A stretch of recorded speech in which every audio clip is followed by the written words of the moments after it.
हमने गुरु धारण कर लिया है। हमारी गुरु से मुलाकात नहीं हो पाती है, वो बहुत दूर रहते हैं। हम पूछें तो पूछें किससे? आपसे जानकारी चाहते हैं, अच्छी बात है।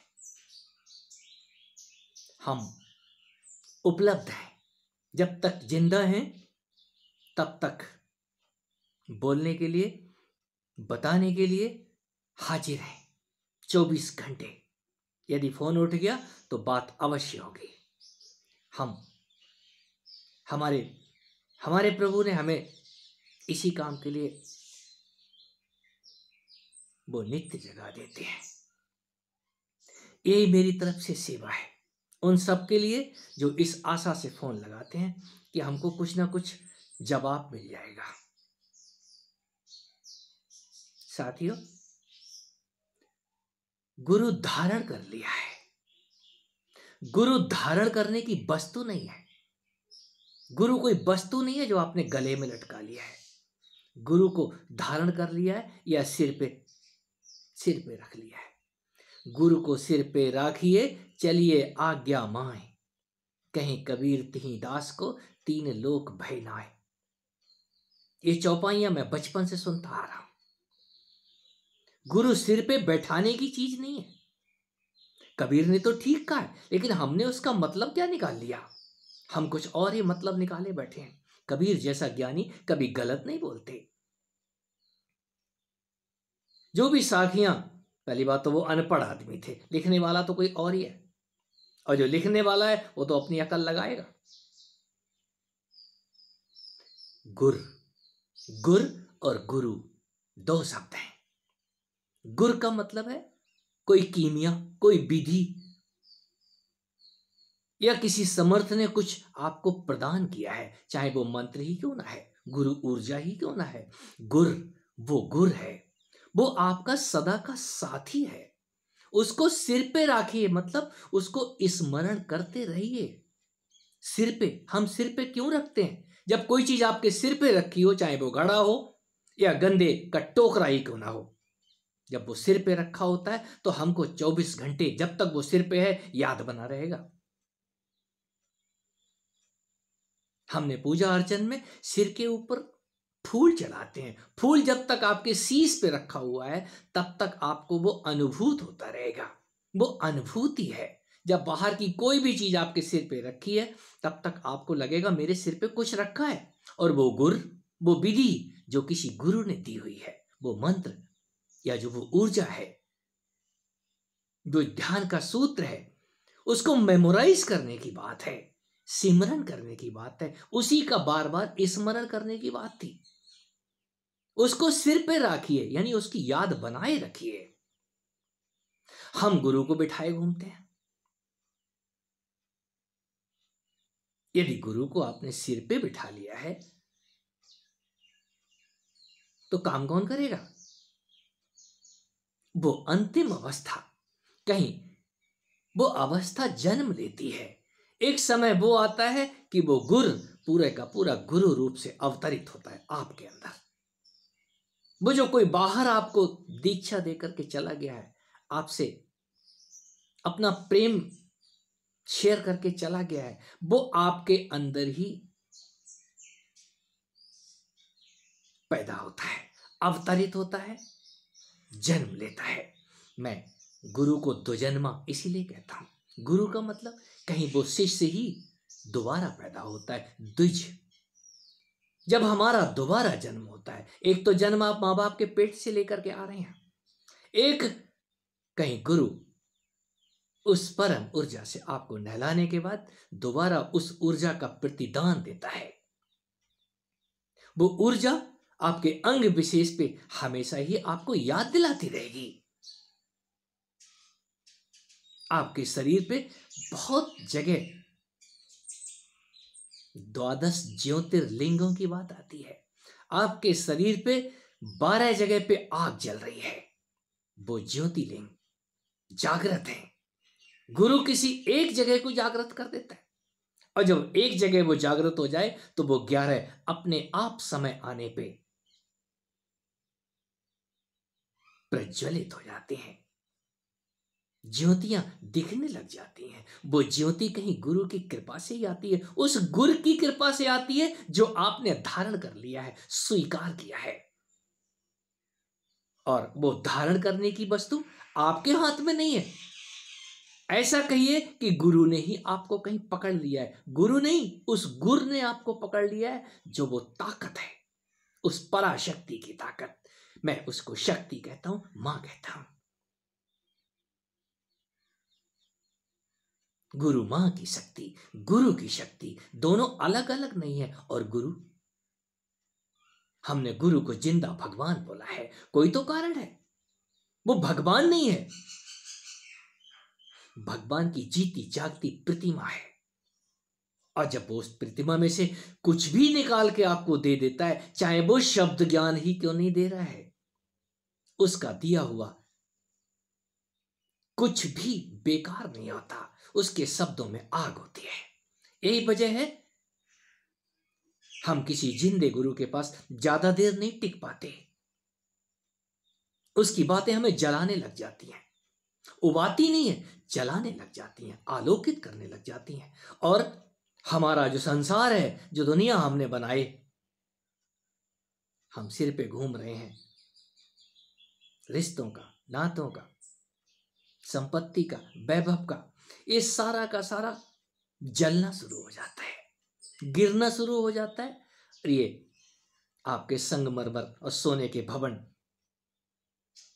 झूठे भ्रम ढहने शुरू हो जाते हैं, ये बिल्डिंग गिरनी शुरू हो जाती है। गिरनी ही चाहिए। यदि गुरु से मुलाकात के बाद भी आपके संशय नहीं जा रहे हैं, तो कहीं या तो आप चाहते नहीं हैं, झूठ मूठ आपने कहीं खुजली आ गई थी दिमाग में, चलो दुनिया ने गुरु कर लिए हैं, मैं भी गुरु को पकड़ के लटका लेता हूं। गुरु लटकाने की चीज नहीं है, गले में बांधने की चीज नहीं है। गुरु वो तत्व है, यदि गुरु आपके प्रेम में पड़ गया है, आपने एक बार उसके आगे झोली फैला दी प्रेम से, तो गुरु तो वो प्रेम देगा, कालांतर में आपका पीछा छुड़ाना मुश्किल हो जाएगा।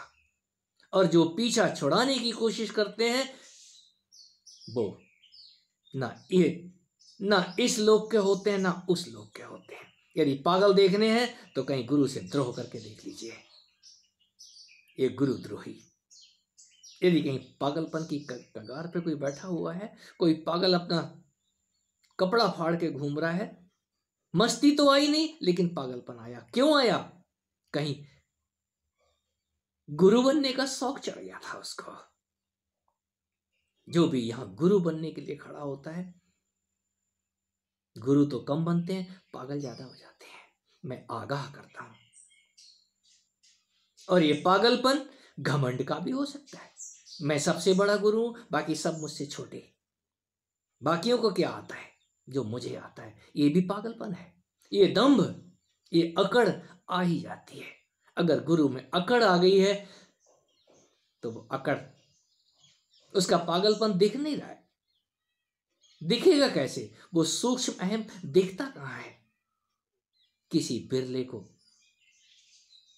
उस परम गुरु की दया से वो गुरु तत्व आनंद देता है, शांति देता है। घमंड किस बात का?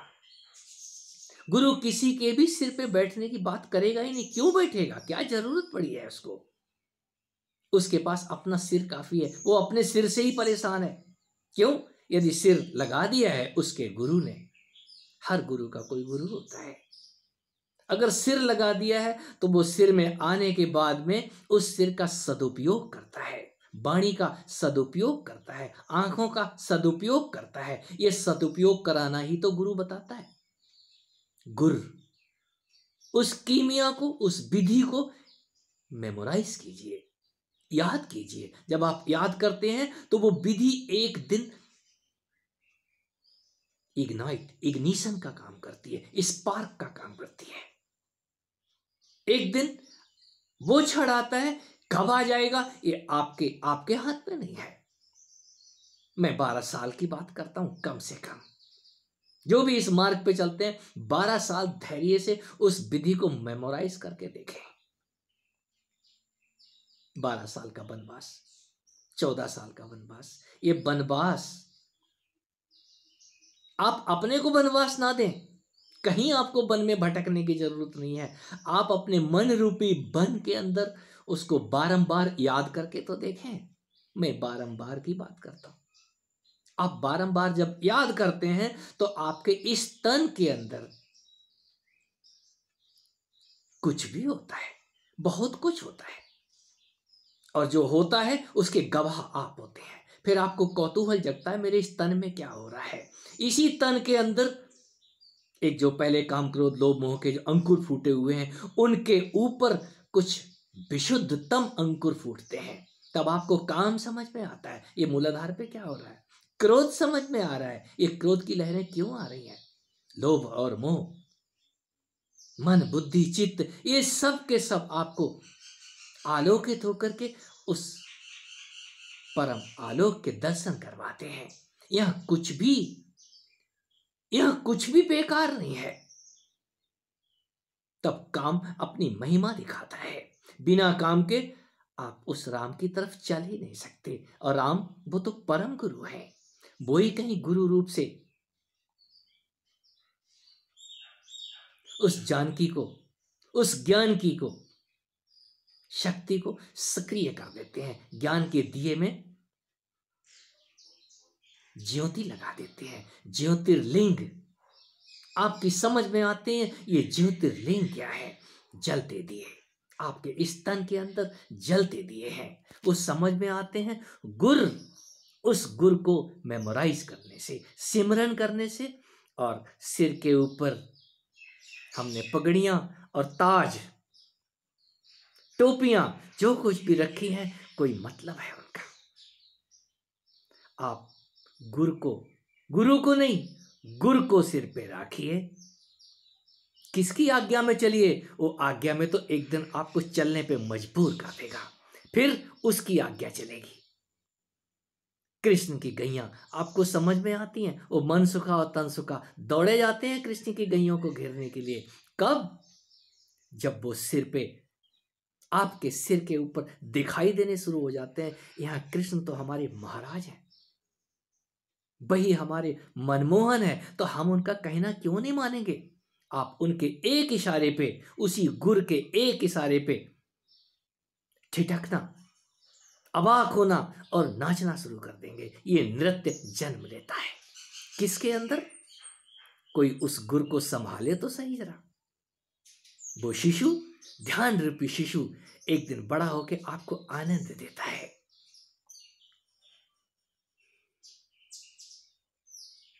वही एक आनंद की वस्तु है। मैं उसी को गुरु कहता हूं।